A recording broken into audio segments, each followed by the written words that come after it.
Well, hello there. Thank you for checking out this episode of Raised on the Radio. I'm one half of this show. I am Colt Brocado, my good friend Patrick Blair in Zoom Land as usual. And dude, it's taken until almost June, but we finally have patio weather to just sit outside. Dude, it is a beautiful morning outside right now. I haven't been outside. And I say that because we got to sit down on a patio yesterday together for about 8 minutes. So that was fun. I don't know if you saw, but I was a sweaty mess. So this is not beautiful weather to me. I hate humidity with a burning, fiery passion. I hate it. The whole drive home, I was just pissed at myself. Like, why did I go outside? Like, I'm just like, but really? Yeah. It seems odd because you're like, you did make the comment that if it was like 10 degrees cooler, it'd be perfect. Yes. Listen, 80 degrees anywhere else in the country that doesn't have humidity is outstanding. But in this shitty Swampville we live in, 80 degrees means you're miserable, at least me. Right. But what can you do? Yeah. And I didn't leave because of the heat. I had a baby who was tired, but he was very tired. That was freaking hilarious because, like, when you were trying to he was passed out in his car seat when you got there, and then you tried to get him up, and he just kind of looked at you and then just passed out forward. Yeah, he slumped over like he got shot in the chest, assassination style. It was pretty weird. But yeah, I don't know. Humidity's just. I always tell people when I go, I tell people my friends that live out of state, and just when I travel, someone will ask me where I'm from. And I'll tell them, and they'll say something, and they'll want to start chatting about St. Louis. And I usually try to avoid it so that the hateful things don't come out of my mouth to a stranger. But the one thing I will not avoid is we have and you know what, if you're out there and you're listening, you can challenge me, hit me up and let me know. And we'll get into a debate over this, but we have the worst weather in the United States of America. It's the worst. It's the worst. When we're talking about year-round weather, okay? Yeah. You get 6 weeks out of the year where it's just absolutely gorgeous. That's it. Maybe not even 6 weeks. And this year, I don't think we had 6 weeks. We'll have to see how this fall goes. But either way. And they'll go, oh, it's not, your winters are pretty bad. I'm like, yeah, have you come here during the summer? No, you haven't, because no one wants to come here during the summer. There's mosquitoes and swamp ass. That's it. Dude, isn't this one of the years where like cicadas are supposed to come back in full force? Is it? I have no idea. You know what a cicada is? Yes, I do. But I don't know if they're coming back. That's not to change topics too quickly. I know weather's very important discussion to have. I know that's an entertaining discussion to have on a podcast, but did you see that Joe Rogan's in trouble again? I don't think so. For what? The woke media has come after him again because he said on one of his shows recently that it's coming to a point where if you're a straight white male, you just can't have an opinion. I'm paraphrasing, I believe, but I think that's along the lines of what he said. And so people are at arms about it, obviously, because he's a straight white male and he can say whatever he wants. He's a very privileged individual. But I get what he was saying. He wasn't saying someone like him. Yeah, right. He was saying like corporate America. If you're a corporate guy, keep your opinions to yourself because you're gonna get in trouble. Yeah. And not even a corporate guy. Like I was thinking about that too. Like I don't think if you're just a straight white male who has a regular job, regular Joe. Watch what you have to say to people. I think most people now think they have to watch what they say, even if they're not a straight white male. Mm-hmm. But I mean, no one's getting canceled at a higher rate than straight white men, right? Yeah, I guess. I mean, but I don't know. It's weird because like straight white men are still the majority, right? Yes. And historically the most privileged people on earth. Yes. I'm pretty sure we still. But that's what I mean. Like they're still a majority, so like, yeah, they would be the. No, we are. And I'm saying we because I'm still straight and white and male. Well, look, well, let me ask you. The reason I bring it up, I want to know from you: should he even be in trouble for saying this? Because look, the woke mafia is going to come to get you eventually, and this is the second time for him technically, so it's to be expected. But should he? What does it mean? What does it mean that he said that? Like, what exactly? Why shouldn't he have said that? Take the other side. Be a woke person right now. Why shouldn't he say that? I don't know that I can argue this. So you agree with what Joe Rogan said? I think so. Do you not? No. No, because he's saying what he wants. So you're saying he's being a hypocrite? No, I get, like I said, I get what he wasn't talking about himself, but at the same time, do I think it's going to come to a point where if you're a straight white male, you can't have an opinion, or you can't? I think he may have even said something to the extreme of like they can't go outside, or something like that. Okay, I mean that's a little over the edge. And I might be making that up, but I'm pretty sure that's what I remember. Something along those lines. But no. I think you can say what you want, and you just have to be prepared for the consequences, depending upon who you are. If you're not someone who needs to be canceled, meaning if you don't register with the woke mafia and the woke media, then it doesn't matter. So can we say what we want to say? We can always say what we want to say. No matter how controversial it is? Are we going to get canceled? I don't know. Maybe. That would be great. I'm welcoming that with open arms. Well, it's like one of the comments on one of the one of our videos was, "You're telling me you're a straight white male without saying it," or something like that. Right? Right, yeah. And I was like, okay. Yeah. You really figured me out. But again, I don't believe in identity politics. My identity is not the fact that I'm white, straight. I guess male does have some sort of level of my identity, but like I don't identify with those things, and I don't live my life just by those things. There's so much more to life than just being a straight white male, So what about like this whole, I think I texted you the other day and told you that like Demi Lovato is now saying that she is non-binary. Yeah, but she's a mentally ill person. So they want, and we're supposed to call her by like they now. So not her, but they. Why? I don't know.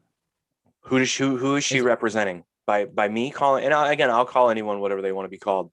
Right. You want me to call you Napkin? I'll call you Napkin. But my point is, who is she representing by us calling her they? I don't know. Females? Straight females? Lesbian females? Bisexual females? I don't know. Transsexual females? Transgender females? Sorry, transsexual is the wrong word. Transgendered females? Who is she representing? I don't know. She's a mentally ill person. I know. Yeah, 100%. Look, that's fine. Like I said, I'll call you what you want. But and this is the other thing too. So we kind of, what was the reaction to that? I didn't pay attention. What was the reaction? I haven't really seen, and that I was hoping that you had, because I want to know what people are saying, or if people care or not. Like, do you think this was an attention grab, or do you think she really, like, this is what she wants her identity to be now? Do I think a person who has had years and years of issues with mental health and drugs and sobriety, depression, anxiety, do I think them publicly on social media coming out as non-binary is an attention grab? No, not a chance. She's got all her marbles.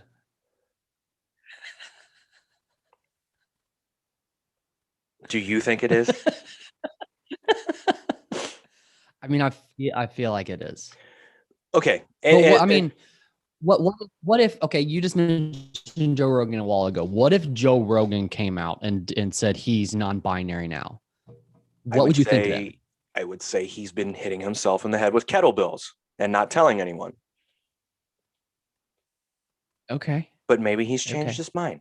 That's the So thing. no matter what, to be non-binary, you have to be sick in the head, or not. I That don't. sounds bad. Not sick in the head, but have to have issues. Is what you're saying? It sounds like that's what I'm saying, but I'm not. I'm saying for a person to be, This is a hard conversation to tiptoe around, isn't it? yeah.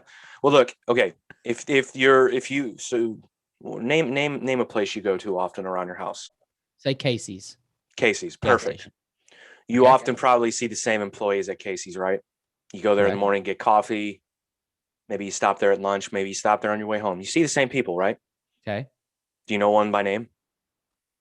No. Let's say one of the employees at Casey's comes out as non-binary. Okay. It doesn't have, to me, it doesn't mean the same thing as someone who's been in the public eye for years and years and years and years and has been giving their opinions for years and years and years and years. And then for Okay. them to come out and all of the sudden do a complete 180 in the public eye, yeah, I'm going to question that. Okay. That's all. Okay. If Gertrude, that's a cashier at Casey's, and I'm not insulting anyone named Gertrude or anyone that works at Casey's, that's an honest living. But if they come out as non-binary, I go, maybe that person, they're going through some shit. They're trying to figure it out. I don't know that person. They're not in the public eye. I haven't heard them speak on these topics, right? Okay. I don't know the fact that maybe Gertrude has been struggling with a meth addiction for many, many years, but I don't know that because she's not in the public eye. Okay. In these two situations, or these two examples we're talking about here, Demi Lovato has been in the public eye and has had major, major issues. And I want her to, she should get help, and I want her to be better. And I'm not dismissing those issues by any means. So what I'm saying is, and Joe Rogan the same way, he's been in the public eye for so long. He's been speaking out publicly against things. He has publicly stated that non-binary and the pronoun landscape of where we kind of find ourselves now with having to call people by certain pronouns, he has called it bullshit on many, many occasions. Mm-hmm. I'm pretty sure you could go on YouTube right now and Google Joe Rogan pronouns. You'll find some video of him shitting on it. So in these two situations, what I'm saying is I'm dismissive of the idea with them. Okay. Because I have publicly seen them unravel in some sort of way. So at the end of the day, it shouldn't matter to me, is what I'm saying. And it doesn't. If you want to be non-binary, if you want me to call you they, if I ever see you, Demi Lovato, I will certainly do that. If I slip up, though, you can't be angry with me. See, that's where it gets tricky, right? Because no, I don't think so. Because for my entire life, I've been calling people he and she and her and him. Yeah. You know? Yeah. So you have to expect me to not know all the rules or just to slip up, you know? I mean, this is a new thing. This is like over the past, maybe 2 years? I would say it's a little bit longer than that, but is it? Yeah, I think so. But and I want to know, like, how does that change your life? We need to have somebody that's non-binary on the show that can explain this to us. Because, like, how does saying you're not binary and like change your life for the better? I would assume you would think it's going to change it for the better. Does it? I don't know. Yeah, I don't know. I don't know. I'm not going to pretend to know. I'm not going to pretend I have an idea. The only idea that I do have is that, again, if you were someone who lives their life by getting attention and being in the public eye, when you do these extreme things, and yes, it is an extreme thing. I know it's just a pronoun, but you're also asking of people that they change the way they interact with other human beings, which is a lot to just do with the flip of a switch. So, right. Yes. So if you're someone who lives in the public eye, yeah, probably it gets you more of that attention that you need. Yeah. Just a guess. But in things that matter to me, it's very, very low on the list. In things that I'm going to fight against or things that I'm going to debate, very low on the list. Very low. But that takes me back to Joe Rogan. So the problem that I have with this whole situation is, I think on the last show, maybe I talked about how opening up the dialogue and listening to people who have opinions that are different than yours, being able to just have the conversation in a non-confrontational way or in an educational way is so important. So why can't Joe Rogan say what he said? And then these people who want to just cancel him right off the bat, why can't they engage in the debate and say why it is a problem rather than just saying, well, he said it, so we're done. You know, having the debate is important. Right. Not saying everyone should, because everyone can't. They're not capable, but it's important. Yeah, but I think too many people think that there shouldn't be a debate about it because it just kind of is what it is. Well, that's what's sad about our country then. For sure. You could say the same thing about something, in my opinion, more important, like racism. Then it just is what it is. So we can't talk about it. So it just is what it is. So we're never, ever going to be unified as a people. Right. As a race, as a human race. We're never, forget about utopia. We're just always going to be different. We're just always going to disagree. So let's just forget about it. It is what it is. You're taking down the route of we're causing more division on our own. Yes. How are we not, if we can't even talk about it? Right. You know? Well, but people will get offended. We can't have that. It's okay to be offended. It's okay. You know what happens? You get offended and life goes on. The problem is you get offended and then you reduce yourself to this shell of a person. And now you can only interact with people who think like you, think and act like you. It's ridiculous. It is crazy. Well, let me bring this up. So I saw that, and again, this goes back to the conversation. Forget about debate. It doesn't even have to be a debate. It can just be a conversation with one person stating their opinion, another person stating their opinion that might be different, and them just talking. It doesn't have to be a screaming, like, sort of, we have this like negative connotation when it comes to debate now also, where debate has to be like Fox News or CNN, where it's just a bunch of talking heads screaming at each other, screaming over the top of each other, and there's no real point made. Got to be entertaining. What's that? It's got to be entertaining. Well, yeah. I mean, for the public, yeah, debate needs to be entertaining, sure. But I'm saying us as people not in the public eye. Yeah. You know, and again, so back to the being able to have the conversation. So I guess Joe Biden came out and said that he's going to have the George Floyd's family at the White House on the 1-year anniversary of his death, which I guess is coming up soon, right? Either way, it's be soon. Yeah, it's got to be soon. So I saw a bunch of bullshit online with people just like, of course, hateful about it and just, you know, okay, why would what did they deserve this day? Okay, fine. All right. First of all, my thing to those people is, how does that impact your life? Right. For you to feel so strongly about that. Right. Secondly, if you do feel so strongly about it, find another way to talk about it rather than just dynamically centering the conversation just about race. Right? Now, so okay, give me an example though. What's another way to talk about it? You could bring up the idea of like, have we really made any progress since the death of George Floyd? Okay. Have we as a nation made any progress? Have we as a nation made any progress since the Derek Chauvin or however you say his name trial? Have we done anything? Right. That's an honest question to ask in that situation. If you feel so strongly about George Floyd showing up to the White House, take that approach instead of just making it about black versus white, black versus police. And, you know, I don't know, man. I guess I'm just so fed up with there's just every conversation just being racially based. And I understand that it's a commonplace for people to, that's where the conversation starts, or that's where the anger starts. That's where the frustration lives. And I get that, but you can't immediately dismiss someone just because they want to take the conversation beyond race to somewhere else that perhaps could be more positive. True. And I'm not pretending to know that I have all the answers. I don't. But I also don't have a problem that his family goes to the White House.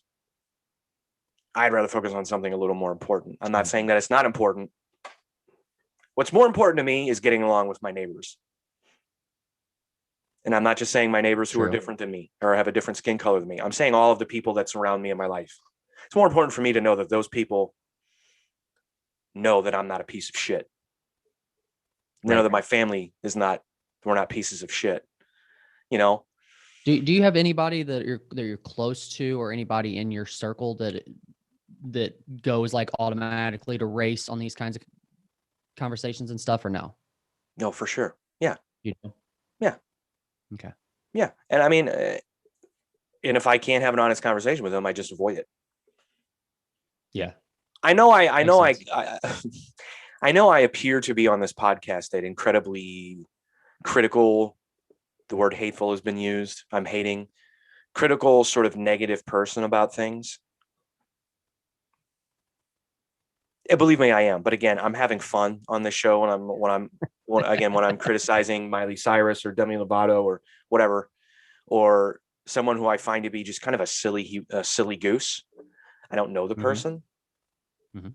So I only know what I see in the public eye, or what's given to the public eye. So, but that's the thing. I wouldn't get upset if someone watched this show or listened to the show and said that guy's a real tool because he doesn't like Miley Cyrus. I probably am a tool. You're probably right. I put myself in that position by doing a podcast and talking about silly things. But if I can't have the conversation with them, then I don't. If I know it's going to be heated, if I know it's going to be angry, and the reason that I don't is because I myself am trying to be a more positive person around real things. Again, I know on the podcast I seem like I'm a hater, but in real life, I used to be an angry fucking person, man. I used to walk around angry about a lot of shit. And it wasn't, and I believe me, I'm not fixed, but I'm trying. One of the things that I've learned, or one of the issues that I've learned not to get so emotional about, because I used to, is race. I used to take major offense to when someone, and honestly, it's kind of like two different sides of things. When someone said I had white guilt, for instance, if someone said that to me, it would really bother me. Yeah. It would really bother me because I don't feel that I do. Right. If someone told me I have white privilege, just, blanket sort of, you have white privilege because you're white, straight male, whatever. Okay. But how do you know that? I don't know. I do have white privilege because I am a white male in the United States of America. Like just a general statement. Just the generality of it all just bothers me. Right. Not like an actual instance, but just a matter of, yeah, you have white privilege. Yeah, of course. Yeah. And then just conversations about race that were just automatically combative and divisive and very, there's no means to an end. There's no resolution. There's no, like I said, happiness behind it. There's no, we can move forward.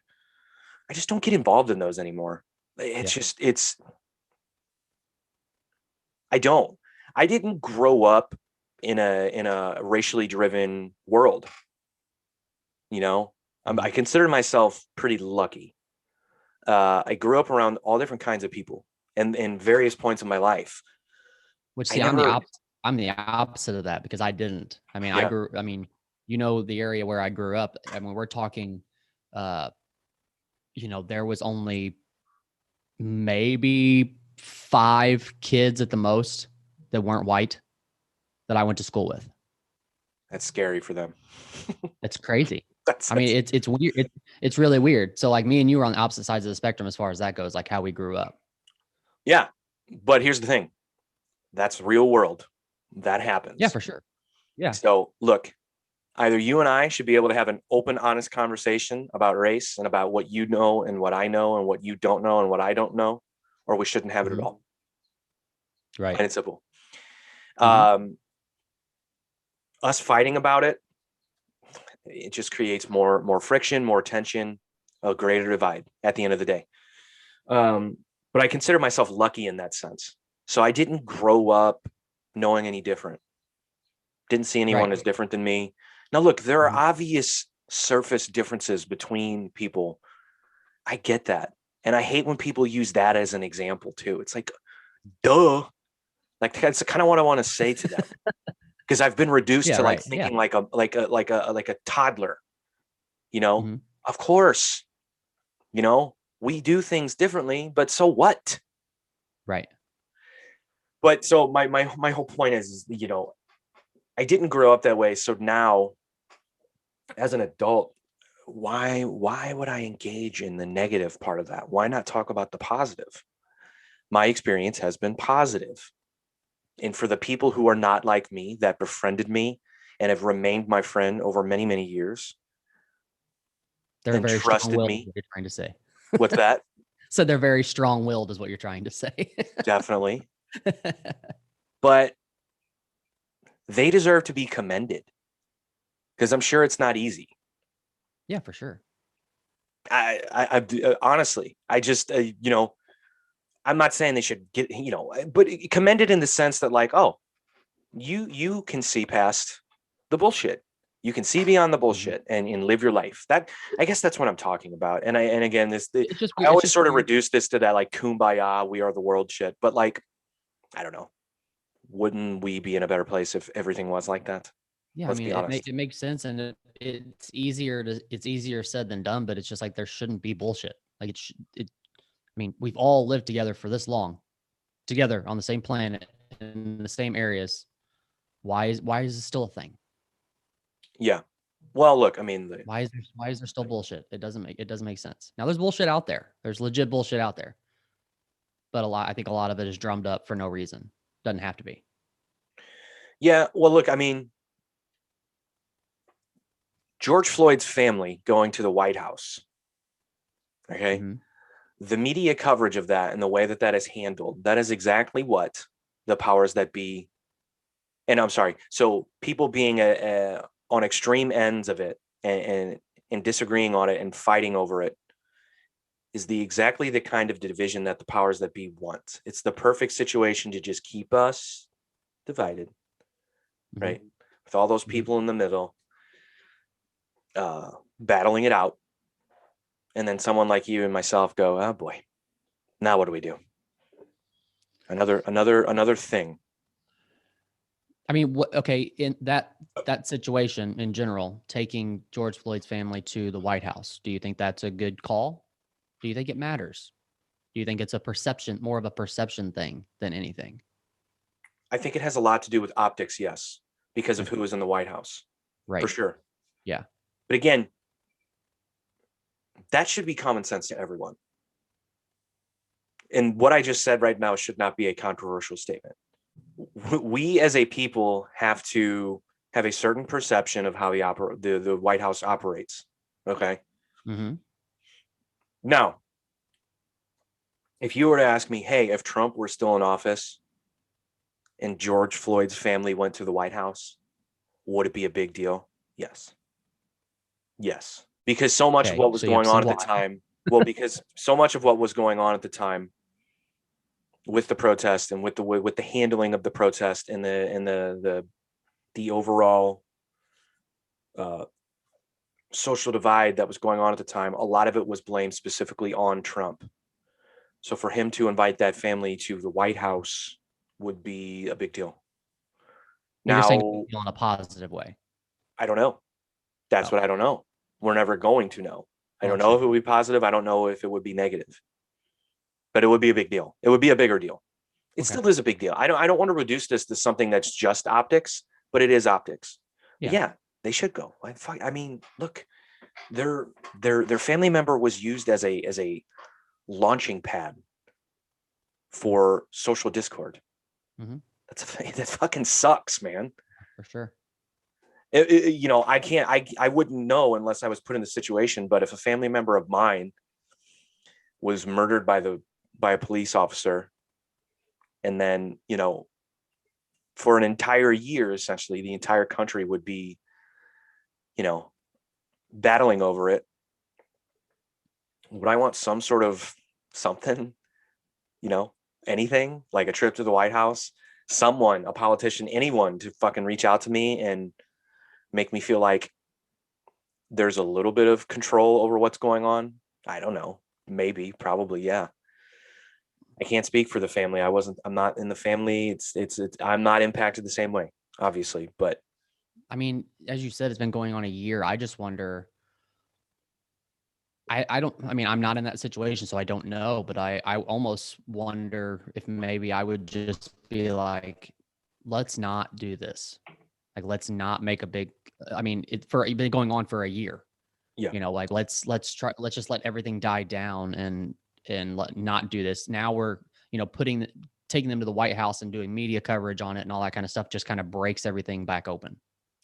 I agree. No, you're right. But let me be very clear. The people that I'm talking about that were saying stuff online about this, look, if you react to the story of the Floyd family going to the White House in a way that drives you to social media and makes you leave a negative comment about it, you're scum of the earth. You really are. For sure. You really are. You're not a good person.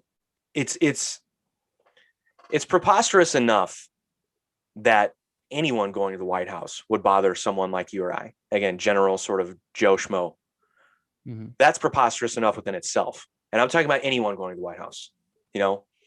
Every year when a team wins the title, depending upon who's the White House now, every year moving forward now, we're going to talk about, are they going to go?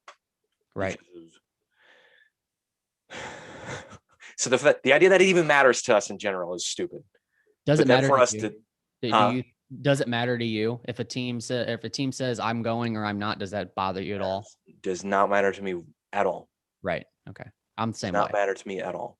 It did bother me a little bit when Tom Brady didn't go meet Obama. Okay. And then I'm not Tom Brady in general, but like I understand like a team or players or whoever is trying to make a statement by not going. But I feel like,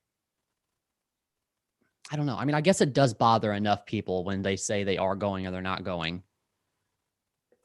But to me, it's like whether you go or not, it doesn't bother me. So whatever your choice is.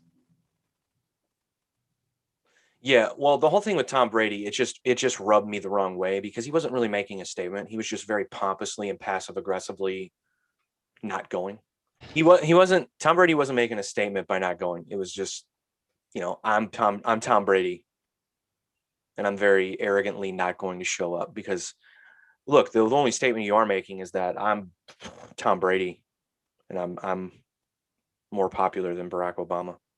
Right. I don't know. That's just the way that I saw it. But again, my point was going to be it's stupid enough for us to care. And then it's even worse if we have to take to social media and be hateful. And again, make the conversation about race and this and that. Like, look, we can have as many opinions as we want about Joe Biden. Him having the Floyd family at the White House should be a positive thing. Yes, it should be. It should be. But as we all know, to keep us fighting, to keep us angry at each other, it's not going to be, for the most part. I think it is positive, and I think some people will find positivity in it, but I don't know. It was just, I don't even know why to be honest with you, I don't even know why I clicked on the story. It was almost like I needed to see the comments. I needed to know, like, here we go. I shouldn't even have clicked on it. I should have just read the headline and go good and moved on with my day. But I got sucked in. But what can you do? Speaking of getting sucked in, I want to change topics because we're getting political here. You know what I watched before we started this today? So Roadhouse. No, but that was a good guess because I do watch that often. The A&E did a documentary on Roddy Piper. No shit, really? Which is one of my favorites of all time. He is one of my favorites of all time. Really? Okay. It was really good. It was a really good documentary. Okay. But I was thinking to myself, so if you can catch it, if you can watch it, try and watch it. It's very good. But what I was thinking to myself is I am not a wrestling fan as an adult. It is something I watched as a kid because honestly, every kid around me was watching it. And, as an adult, I can't. I actually tried fairly recently. I turned it on and I was like, let me just watch this and see what it does to me. Like, let me just see what it does to my. I lasted maybe 5 minutes. I was like, this is just not. It's just not for me anymore. But Yeah. I am fascinated by watching these documentaries about the guys from when I was growing up and just learning more. Because of these documentaries, you learn about the wrestling business a little bit. It's fascinating to me. It is a fascinating industry. Yeah, I remember you were going on and on about like the Ric Flair 30 for 30. That was one of your favorites too. Oh my God, it's so good. Yeah. That one, this Rowdy Roddy Piper one now.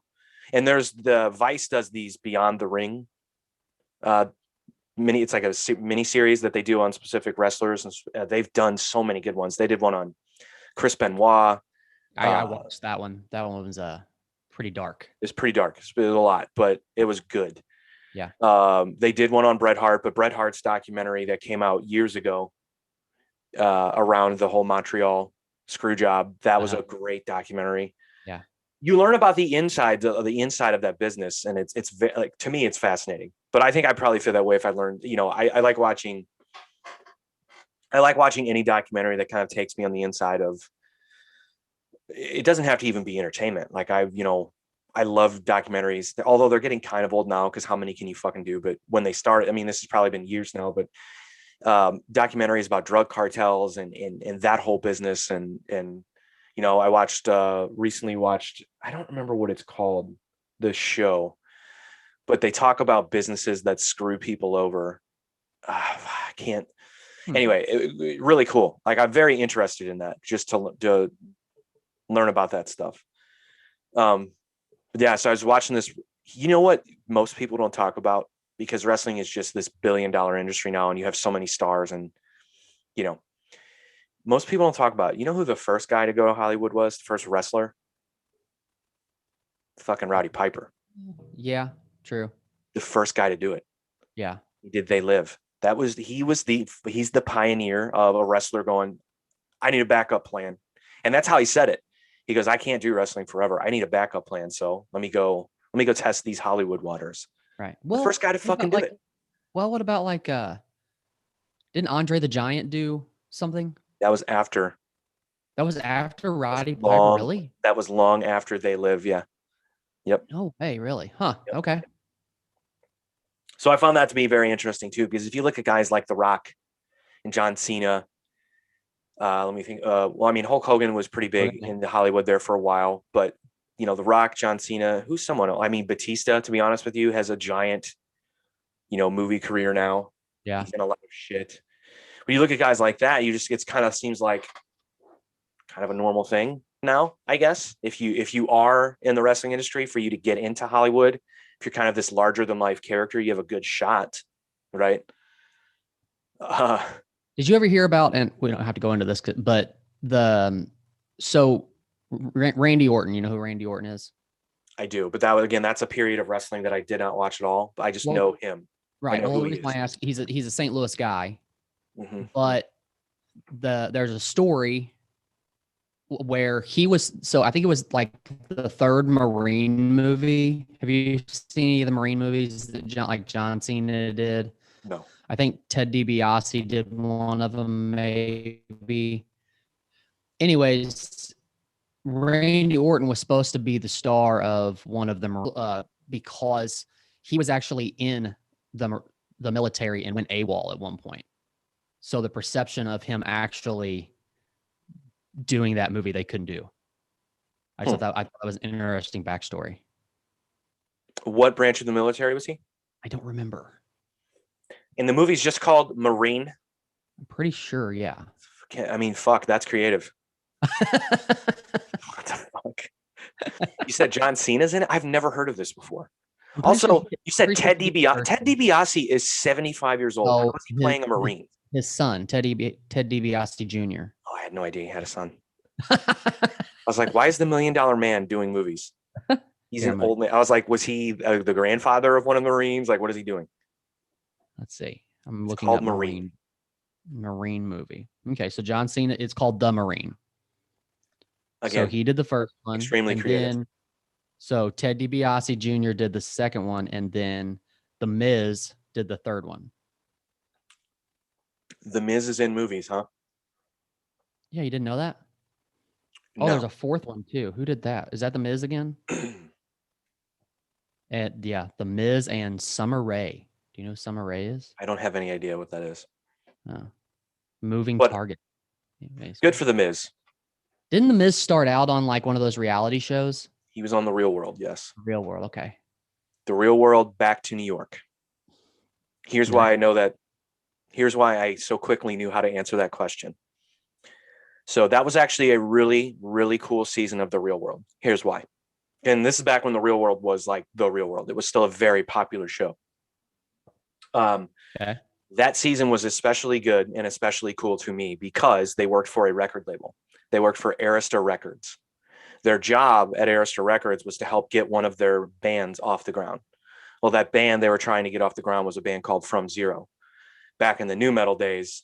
And they were nu metal. So they were, Arista was taking on Arista. Before that was primarily a hip hop R&B label. They wanted to dip their hands into the nu metal, craze that was happening. So this band From Zero, which I was actually a fan of, was on The Real World quite a few times. So I paid attention to that season. Gotcha.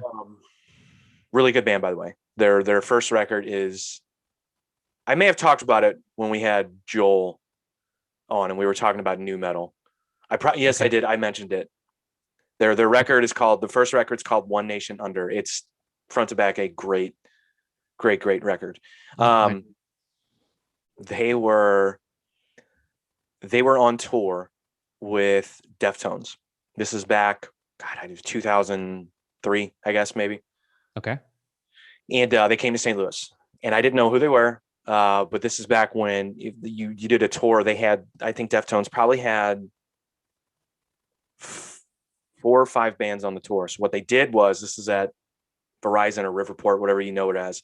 They had main stage, which was essentially 3 bands, and then they had a small stage at the entrance of the place where 2 bands were going to kind of open up the evening. Well, From Zero was one of those bands. Okay. I remember watching, just being blown away, being like, holy shit, who the fuck is this? So I started following them after that, looked them up, started following them, bought the record, then read in a magazine. God, this is back when you would buy magazines from a store and learn about things. Read in a magazine that they were going to be featured on this season of The Real World. So I was like, I got to watch this. So there you go.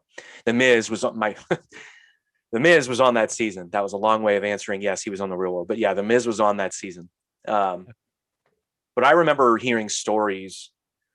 Actually, I think I might have been reading about this too. When he tried to break into professional wrestling, he got hazed like crazy. They treated him like shit because he was a reality TV guy. Okay. Yeah. And look at him now. That should be an inspiring story, right? Because he always, like, on The Real World, talked about how he wanted to be a professional wrestler and everybody goofed on him. They think, you're not going to be a professional wrestler, douchebag. Look at him now. Right. And I mean, he had to like work at it and actually do it. Like I said, because if you know people that know the business, again, this is just what I hear, but if you know people that follow professional wrestling closely, they know that guy got treated like shit and had to earn it. So I don't know. That's kind of an inspiring story. Right. I don't know. Maybe not. It is. It's funny that like he makes it into wrestling and is a huge star and then goes back to reality TV and stuff too. Is he on reality TV? I don't know if he still does. Yeah, him and his wife do a reality show. Okay. One of those about their life kind of shows. Like Gene Simmons' Family Jewels? Sure. I just brought that up because I saw it on the guide and I was like, God, I hate Gene Simmons. I can't turn this on. I can't do this to myself. I was like, maybe I should have things to talk about.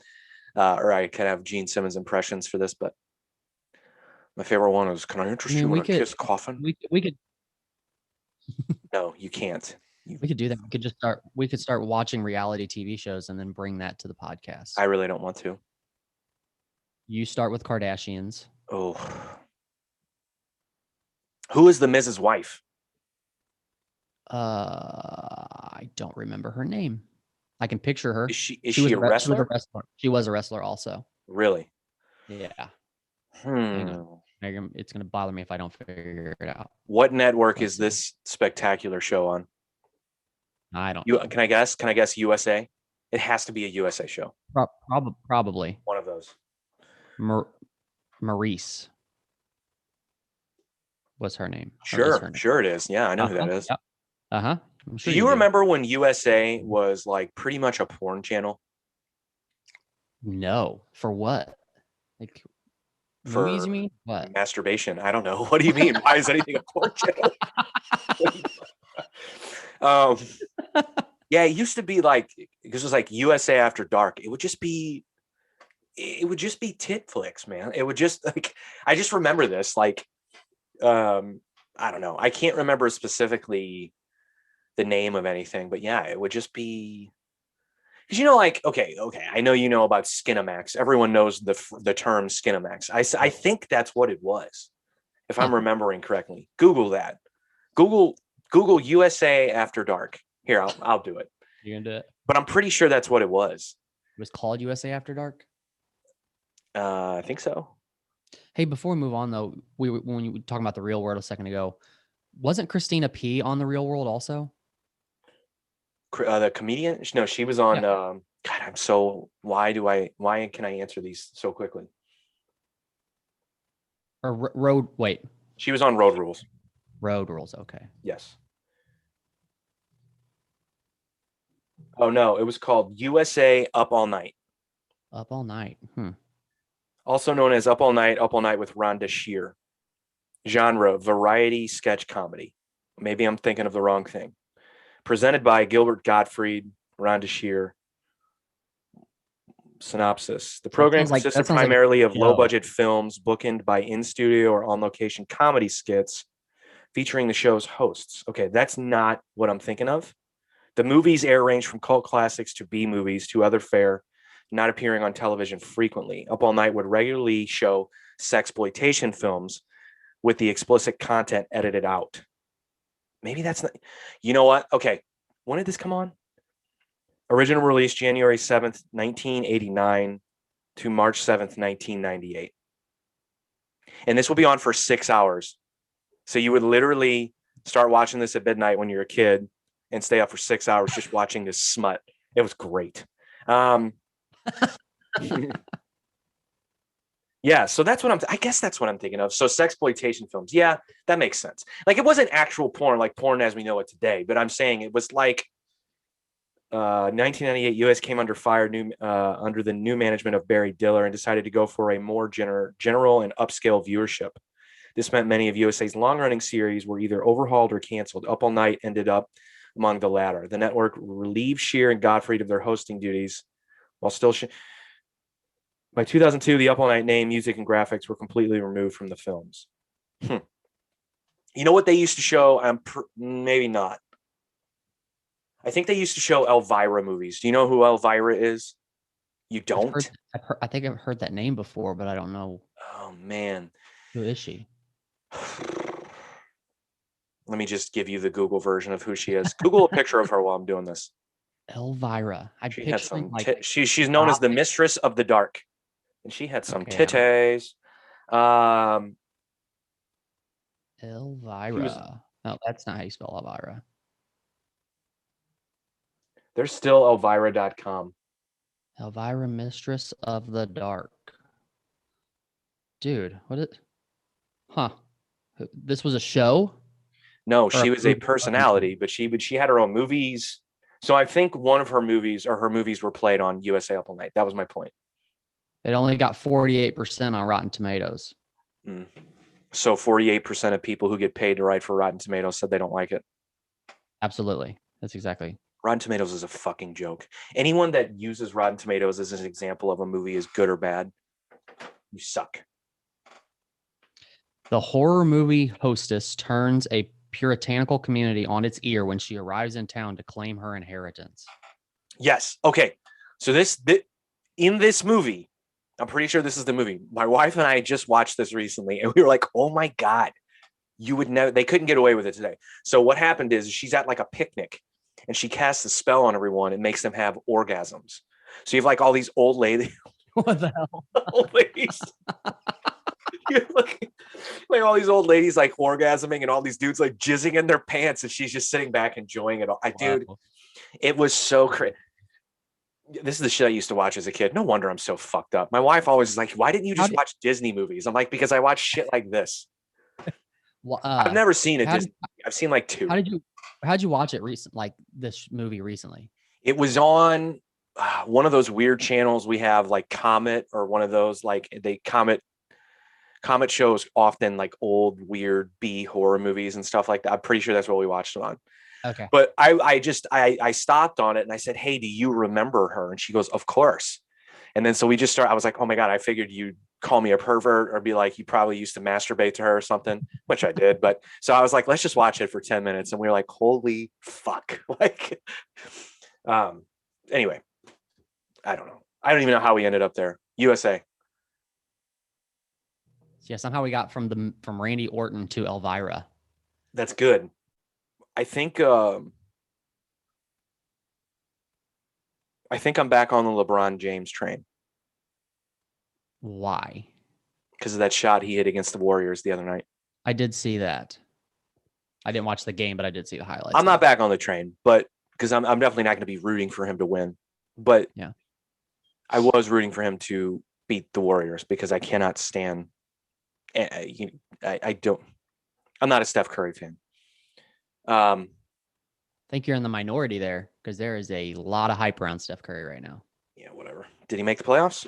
Sure didn't. But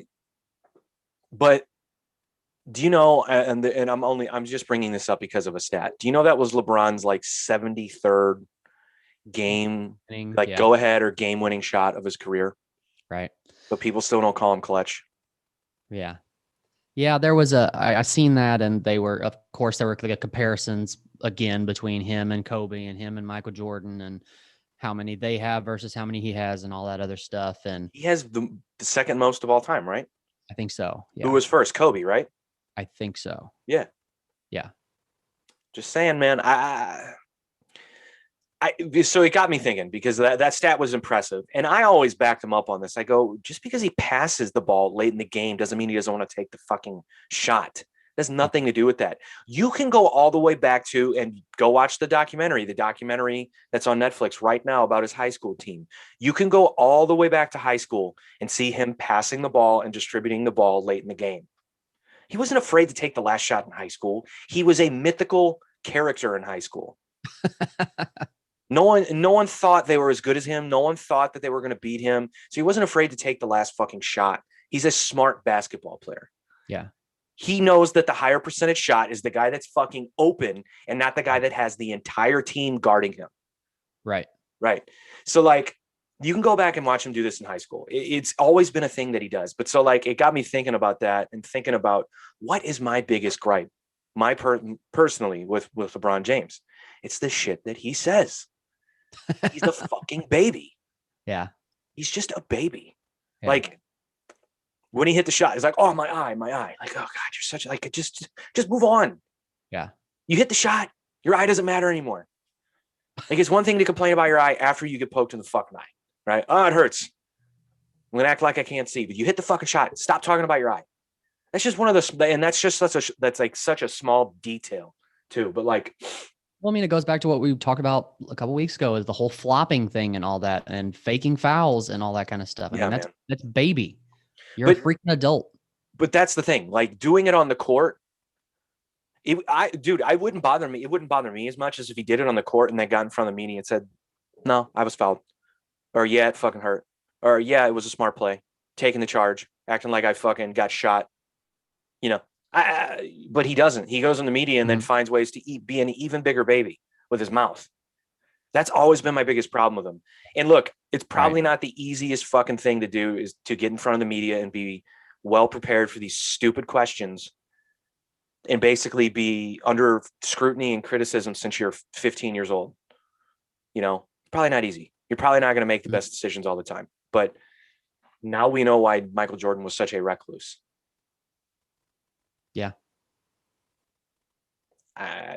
Look, people go, no, he wasn't. He talked to the media. Yeah, he did. But not the same way. Not the same way. He would get followed. He would be very cryptic and he would move on, you know? And you find that out when you watch that Last Dance documentary. You go, oh God, there was a whole other side to him that we didn't know because he didn't let us know it. We know who LeBron is. At least we think we do, because he just constantly just. And again, I want to make it very clear for those listening, I'm not talking about the social justice stuff. I'm glad he does that. He should use that platform in a positive way. I'm not talking about that. I'm talking about him being a baby in the game of basketball. That's what I'm talking about. I got to make that clear. Yeah. But if you want to cancel me because you think I'm talking about that, again, I welcome that with open arms. Go ahead and try. I might actually have to go back and watch Last Dance again. Oh, it's so good. I rewatched it for the second time a couple months ago. Did you? Yeah. It as soon as it got on Netflix, I watched it again. Gotcha. I skipped around though. I didn't do it in order because there were episodes that I liked more than others. I kind of skipped around. I might not even have watched all of them. I think I just watched my favorites and then moved on. But yeah, it's really good, man. That guy. That's why I said to you on the last when we were talking about LeBron. You think, and you were like, I wonder what Jordan thinks about this. And you're like, maybe he hasn't been asked. I was like, I'm sure he's been asked, but he doesn't give a fuck about LeBron. LeBron never did anything to him. Let LeBron say something about Mike now. Mike's going to hold a grudge, you know? Yeah. But yeah. And I don't, to be honest with you, I think the only reason that LeBron cares about being mentioned in the same breath as Michael Jordan is because people have made him care. I think had originally when he started his career, he probably didn't think about it. And maybe internally thought, I'm going to be the best player ever, but I probably won't have to answer questions about it because people won't try. But, or maybe that's an ignorant approach that he would never take. But when he did come out and say, I'm the best player in the world, I was like, ugh, why? Yeah, you don't say that. Yeah, it's just, ugh. Like even if you do have an ego that tells you that and you actually feel that way, you just don't say it. It's gross. It is gross. It's like a comedian saying, I murdered on stage. Did you? Did you? I love how you say it too. You say it just like they say it too. I murdered. Out of here, you fucktard. Did you? Are people dead? Could they not leave their seat because they died in their seat? Ugh. Does that bother you as much as it does me? No, it's one thing for you to say someone else murdered. That's fine. You know, but to say you murdered, it's just, I don't know. I don't know that I've heard anybody say like that they themselves murdered. Oh, what? I don't. You want me to start naming names? Maybe I will. Like I've heard Rogan say that a lot, but he's talking about other people. That's fine. That's great. He should. While it is at times wrong, he should. I mean, I'll name names if you need to go find videos of people going, I murdered. No, you didn't. Everyone walked away alive. You didn't murder anything. You just love to hate. No, I don't like people that talk about themselves that way. It's just gross to me. Yeah.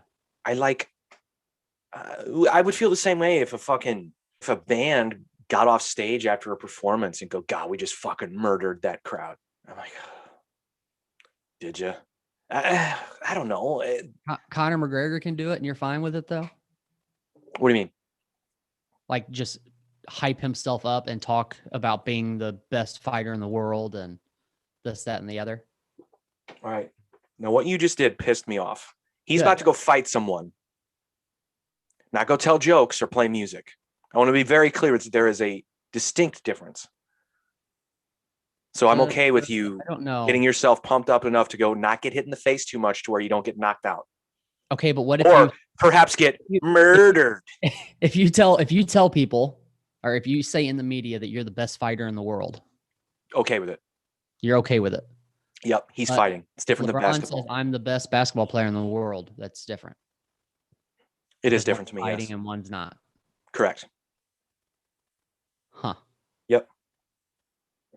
But a little hypocritical, but whatever. But assume that role at your own risk, because now you said you're the best fighter in the world. There are a million guys who want to fucking punch you in the face and prove you wrong. But guess what? True. If they do punch you in the face and they don't prove you wrong and you still win, you look like a goddamn lunatic. People are going to like you. Basketball, I just find to be a little bit different. Team sport, first of all. Second of all, he said that way too late in the game too. You know? Yeah. If he had said it when he was 22, it's like, okay, now you get to prove it. You know, but I don't know. Like if you went to one of your friends' shows who's in a band and you were sitting off to the side and they got off stage and they're like, "God, we just murdered those people." What would you honestly? What would your reaction?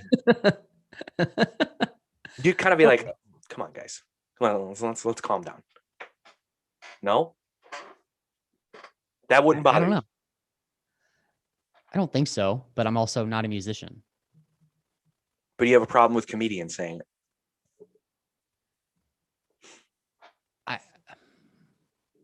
I don't know. You wouldn't tell one of your friends to go, "Hey, dude, hey, man, you sound a little too full of yourself right now. Go have a beer. Go calm down because you didn't murder anyone." I don't know. It's basically just keep your ego to yourself. That's what you want. I don't know. I guess it can be healthy in ways. I don't know. Can it? I mean, I have an ego, but I don't like talking about myself. Everyone has an ego a little bit. If you say you don't, you're a liar. I mean, it's just confidence. What are you confident about? Tell me. I don't know. Not externally with everyone, just internally. What are you confident? You don't know what you're confident about? Did you just say, I don't know? I did. You don't have things that you're confident in at all. I mean, like, I guess work ethic. Does that count? Okay. You're a hard worker. Okay, there you go. You're confident that you're a hard worker. Yeah. Why do you feel that way? What do you have confidence in? Nothing. I hate myself. Remember? I already told you. You just ridiculed me because I couldn't give you an answer. And now you're like, I hate myself. I don't have confidence in anything. But you just said you have some ego. What is your ego towards? What is it geared towards? My ego? I don't know. What the fuck? My ego is about, I don't know. I consider myself to be a humble person. I really don't like talking about myself. So I'm very proud of that. Okay. And I think it makes me call out people who are not, like I just did. Okay. Like those folks that think they murder. I would say the same thing though. I'm never a guy who wants to really talk about himself. Like I said, I will if you ask me. And again, it's a natural sort of instinct for you to be in a conversation with someone. And if you're talking about something that you're familiar with or you're passionate about, or you are slightly informed and it does somehow impact you or does relate to you, you're going to talk about it. But there's what I hate is the people when you have conversations with them and you can just tell, like while you're talking, that they're ready to talk about themselves. Oh, for sure. That drives me insane. Like you can't, even if I'm not talking about myself, I'm just saying something, you can see it in their eyes that they're like just so ready to pounce on talking about themselves. It drives me insane. Yeah. It's that's a weird one. I don't know. I also just don't like, I like being somewhat private about the inner workings of my life. You know what I mean? Like I don't like to divulge too much especially to strangers or even like acquaintances. If you're a good friend of mine, you probably know everything about me, or at least most things. But like, because I know people, and I won't be specific here, but people who are close to me who will just like, but it's not an ego thing. It's not like a brag. It's just, they'll just talk about things out loud where I would go, I don't want them to know that about me. Like, but that's just, that's just how some people are. They just don't have I don't want to say they don't have a filter, but they don't, like I said, I'm very cautious about what people know about me. Because I think it comes with the anxiety of them like judging me for it. And I know people that they have that I don't give a fuck about them Well, you also don't like talking about yourself much. So it's like if you give people information about you, it's more fuel that you guys would talk about yourself. Yeah. Right. And Ultimately, you know I'm a what? hypocrite though, because I'm the same way. ultimately I'm a hypocrite though with this conversation because I am talking about myself right now, about how I don't like to talk about myself. It's the stupidest conversation I've ever been in, but whatever. I I'm get what glad I you're could be a part of it. saying. I get what you're saying. Yeah, I don't know. Yeah, the person who's like, yeah, you can tell. You can tell. That happened to you recently or something? No, I've just been in that scenario and it drives me nuts. Certain person a couple of times. Yeah, there's that. Certain person we both know a couple of times. I don't know. Okay, I was just trying to read you, but I can't. It's a like No, a but book. now you're making me curious. Is there somebody that we both know that does that a lot? No. How me talk shit about someone? Come on. Okay, you're gonna have to tell me off the show out of all. No, I don't have anyone in mind. I don't was believe hoping you. you did. I don't believe you at So all. I could blame you. Yeah, I don't know, man. That's you really no, never mind. I won't do it. I was gonna name it. No, I won't do it. I won't do it. What do you think of the new Beartooth song? The Fed Up, is that right? Is that the name of Yeah. it? I like it. I liked all those songs so far. I think I've talked about this on the podcast before, but I really at first they didn't bother me, but I really can't stand reactors on YouTube. Do you know what I'm talking about? Yeah, but I don't understand why it's a thing. Like, why do I care that you listened to something and had a reaction about it? Which Isn't it weird? Overdone anyways because you're doing a reaction video. So, but some people, it's okay if they're charismatic and they're really like funny about it, that's fine. But like some people, the what's it called? The title will be like emo guy reacts to Machine Gun Kelly, and I'm like, right. Emo band reacts, or like vocal coach reacts to, like, fuck you. I saw one recently where it was like producer reacts to, they like dissected a full album and talks about I was like, are you not able to get work right now? Like, what are you doing? I don't know. I'm not saying that I'm qualified to react. Okay, I'll give you an example. I'm not saying I'm qualified as a vocalist to react to vocals. Even if I was, I would not put out a video saying vocalist reacts to, like, I was like, to metal vocals, or vocalist reacts to, I don't know, Post Malone. What? If somebody did a reaction video that broke down your entire album, would that piss you off? Even if it was like very positive. Well, I don't know if I would be pissed off about positivity. But another question, would you share that on social media? I'd probably share it if it was negative more so than if it was positive. Why? Sharing the positive could come off as a little bit pompous. Yeah, true. I don't know. I probably share both. But no one's going to react to my shit. I'm trying to see it from the side of like the musician who they are breaking down my stuff. Like, I guess positive or negative. And I guess it depends on if the people who are breaking it down is respectable. Like, if they're a reputable source that's breaking it down. Is anyone who's reputable actually reacting to something on YouTube, though? That's my point. Like, that's a good point. Yeah. Maybe. Well, like, I have a vocal coach. If she started doing reaction videos, I'd have to go, hey, what are you doing? What are you doing? Don't do that. Like, I would have to say that to her. Do you really have a vocal coach? I didn't know that. Yeah, I mean, I haven't gone to her in a long time, but I had. But for real, if I saw a reaction video from her, I would have to email her. I don't even know if I have her correct phone number for her anymore, but I would have to find some way of getting in touch with her and be like, hey, don't do that. Don't do that. You're better. Well, I know this isn't something you want to talk about. And we don't have to. I'm just curious, like, what does that vocal coach do for you? Like, how do they help you? Well, I know how she helped me previously. I mean, I don't know if I think it's different for everyone. I mean, Like, there are like several they hit people the that you and I know that have gone to her, I think at this point. okay. Um, I can't remember who introduced me to her, but I want to say it was, it doesn't matter. Someone introduced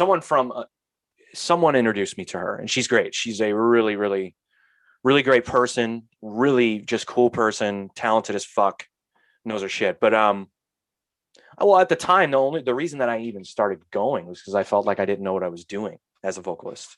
Like I don't Okay. feel like I knew anything about technique. I didn't feel like I knew anything about breathing. I felt like I was doing things wrong.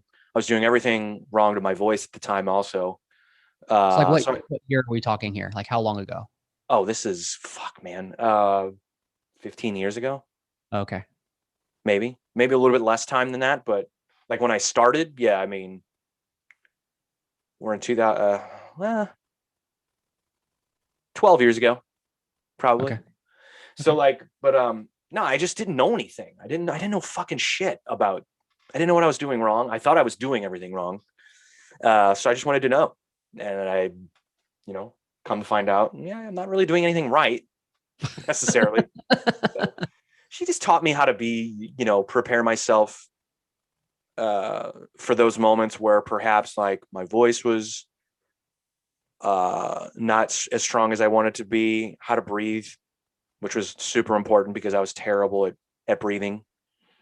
So I don't know. Yeah, I mean, I learned how to warm up, learned how to warm down. We didn't do anything. I've never heard stories of where a vocal coach makes you get nuts. But once I started going to her, I then started paying attention to other vocal coaches online and what they would have, and for like famous people, for like big people, Mm-hmm. like James Hetfield's vocal coach. Gotcha. Do you remember the show Making the Band? Yeah. Do you remember the group Day 26? They were the R&B group, the all male R&B group that they did one of the Mm, seasons. I don't Anyway, remember. I would watch that show and I would watch the vocal warm ups that they would do and the vocal shit they would do. And I would be like, oh my God, that's a little bit more intense than what I do. But yeah, I mean, I've never seen someone get crazy with it where I was always like, okay, you're not a coach. You're like a drill instructor. This is different. I never really saw that, but I don't know. It was very interesting to do. Uh, Well, it's like I think things that people don't like just casual music fans don't think about, like a lead singer of a band having a vocal coach and stuff like that. But now that you tell me what you kind of have to go through with it, it makes sense, especially for like a touring band who's in there, out there doing it day in and day out, Oh yeah, and dude, you multiple got to shows learn. and gigs Yeah. and stuff like that. You've got to learn the breathing and all that kind of stuff. Oh, dude, not just that. I mean, if you're a regular, if you're on the road, yeah, I mean, you have to learn how to warm up, how to warm down, or you're going to fuck yourself up. It's just, yeah. Yeah. And I honestly, I went through a period where I was destroying. I got really bad acid reflux, really bad, and I had to be medicated, not just like over the counter shit. I had to be medicated because of it, but in the process was still singing and singing poorly because I didn't know what I was doing.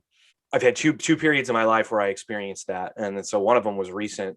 We weren't doing the podcast during the last block party, right? No, we were not. But I Okay. remember you saying that you actually went to the doctor before that the block party. I had to, You man. said I you had thought something was seriously wrong.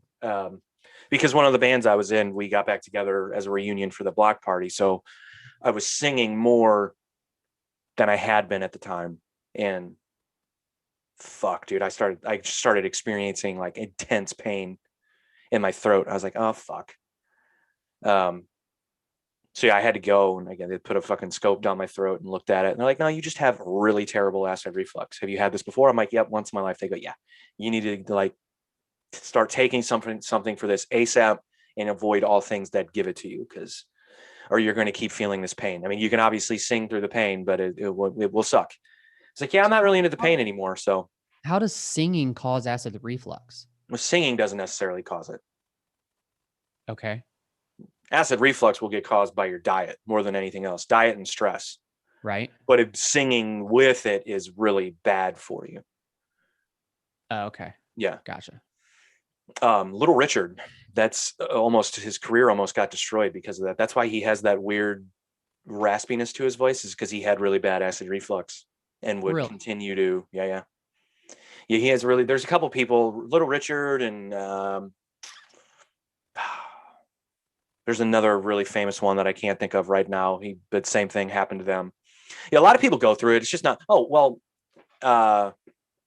the dude, what's his name from Papa Roach? I mean, he's had multiple surgeries because he's had nodules on his vocal cords multiple times. A while back that you were actually on that Uproar tour, where they bailed after the St. Louis show because he had strained a vocal cord or something along those lines and had to have surgery done. No, he had nodes. He had to get them removed. Oh, that's like a singer's worst fear, is getting those, because it's fucked. And that's what I thought I had wrong with me recently. I was like, if I fucking, and it wouldn't, it wouldn't have been life crushing by any means. I just got to take care of and whatever. But either way. Yeah, I wish I could remember the name of that other person, but I can't. I'll think of it. The dude from Papa Roach is a good one though, because he had but he also was like a self-admitted, like just did everything he could to destroy his voice, and that's was one of the main. At least I've read this is one of his main motivations about getting sober, was he's a fucking drunk, and I mean he just couldn't fucking sing because he was always either A, drunk, or if he wasn't drunk, fucking hungover. Right. And, he was a big Screwdriver guy. I remember reading that also, and that orange juice is just acidic as hell. Oh my god, dude! The worst thing you can do. Ugh. Yeah. So, shout out to Juliet Jackson. I know she's not listening, but that was my coach. She was just shit. Fucking awesome lady, man. Awesome. Yeah, she's worked with quite a few people that And again, I think it just depends. That's one of my greatest regrets, is like that was the first any sort of like formal training I ever got in music. And I kind of I don't know if I regret it, but in a way I still want to go back and learn. Like I said, I think I've said this on the podcast. Like I want to take piano lessons. I want my son to take piano lessons because my parents are moving soon and we are getting their piano, which I'm really excited about having one in the house. Nice. Yeah, and I know it would take a lot. It would take a lot of, I don't know what it would take from me, but it would take some sort of me getting rid of something in my brain. But getting guitar lessons even would be probably good for me. It's good for your brain. Yeah, that's my biggest regret, is I waited until I was an adult to get any sort of formal training at all. But I know a lot of people like that. I know a lot of people that are self-taught and just, yeah, way better than me at anything, they're self-taught and just fucking phenomenal, Yeah. Guess it's just hard to once you try to go get training, because you may have to pretty much relearn stuff, right? Yeah. I think I would put it more, not relearn, but break bad habits. Yeah, right. But maybe not. I don't know. I don't know. I don't know. But I always like, I didn't grow up around classically trained musicians. I always grew up around people that were like me, who just kind of taught themselves and just started playing because they thought it was cool, and they just learned, Yeah. And those are some of the best. I'll put them up against anyone who's classically trained, man. I mean, dude, I know some fucking guys who are really goddamn good at what they do and never took a fucking lesson, never learned to read music, never did. He just, and they know more about the technique and the craft than I do. That was also something that bored me, was like, again, shamefully, I admit that. I'm not saying that with pride by any means. Like, I'm not proud that I was like, fuck that, I'm going to do it my way. But that's just a younger mindset, I think. Yeah, possibly. Like, who's your favorite guitar player? If you had to pick one, or not even favorite, just who do you think's fucking awesome? Who do you think just? Sinister Gates. Okay, that's a perfect example. I'd be curious to know. He might be a classically trained guy. I could see that he is. A lot of those metal dudes, man, those fucking guys. Maybe that's not a good example, but that's a fucking perfect example of, I don't know. I left my phone in the other room, so now I can't Google it. But I'd be curious to know that. Yeah. Oh, that's a good example. That dude, the singer of that band, of Avenged Sevenfold. Shadows. M Shadows. Is that it? Yeah, he was had real problems with his voice and had to train himself to do it the right way and had to avoid. He's another one, and Jesse Leach from Killswitch. I know he basically stopped singing in Killswitch because he couldn't handle the tour life. Like, it was just killing. He blamed it a lot on, this was back still doing clubs, and you could, like, the audience could smoke in the venues, and he was just like, dude, after years of just breathing in secondhand smoke, he's just like, my voice is, I don't know how much that had to do with it. It probably had something to do with it. And it's kind of weird to think about that now, fucking going to concerts and everyone's smoking, and so that just seems like, I don't know. Seems odd. Like, if you walked into a place now and it was all smoky, you'd be like, God, I gotta get out of here. Fuck.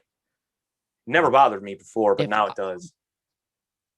I'm pretty sure I'm right on this. There's a St. Louis band that had a lead singer for years, and I think had issues with his vocal cords or throat or something, and his doctor told him that he needed to stop putting his voice through so much, or his vocal cords through so much stress. And he's still in the band, but they had to bring in a new lead singer. He's still in the band, but they had to bring in a new lead singer? Yeah. Who are you talking about? Yeah, because City of Parks. Oh, really? Yeah. I didn't know that about them. Pretty sure that's correct, or at least that's what somebody told me, and it makes sense. Huh. I didn't know that. Yeah. Did he tell you that, or did someone in the band tell you that, or just someone just fucking spreading stories? No, somebody, I don't remember. Somebody at a block party told me that at one point. Huh. God damn, that sucks too, because when did that happen to him? How old is he? Yeah, they're pretty young. Yeah, that sucks. Well, he's still good at what he does. He's still, I'm saying, as a member of the band who doesn't sing and plays an instrument, he's still obviously really good at what he does. Yeah, for sure. So, didn't they just put out something new? Or is it out yet, or coming out? I think they put out a new EP maybe a couple of months ago. That's what I thought. Rinse, Repeat, or something like that. Yes, that's right. Yep, you're right. Let me double check that, since we already named them. I want to make sure that I'm promoting them well. Yeah, let's promote it. People should go listen to it. Yeah, it's just called Rinse, Repeat. City of Parks. Do it. Go listen to it. Yeah. Let's get out of here. All right, let's get out of here.